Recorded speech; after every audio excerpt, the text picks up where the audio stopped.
The member for Solomon. Thank you, Mr Deputy Speaker. Today I rise to voice my disgust at Labor's 2012-13 federal budget cuts of $5.5 billion from defence over the forward estimates. Now, despite Labor's rhetoric, these cuts will have a long-term impact on our nation's defence capabilities. Next year's defence budget has decreased in real terms by 10.5%, which is the largest year-on-year reduction since the end of the Korean War. As a percentage of GDP, defence funding will be 1.56%, the lowest since 1938. Now, defence personnel are having their conditions trashed with the announcement that Labor has cancelled recreational leave travel for single members over the age of 21. This will affect around 22,000 ADF personnel, many of who are based in my electorate of Solomon. When they joined Defence, these members were told that if they were posted interstate, they would be able to go home a couple of times a year as part of their employment conditions. Now, this employment condition has been breached.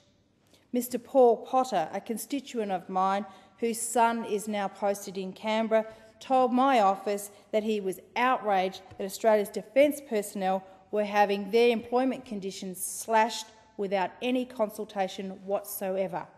He also said his son is keen to come home to Darwin and see his family, but now he won't be able to afford to do so. Paul said he doesn't want these budget cuts to result in other families having breakdowns and falling apart. Surely we shouldn't be discouraging any family reunions. The Minister for Defence and the Minister for Defence Personnel should be ashamed of themselves.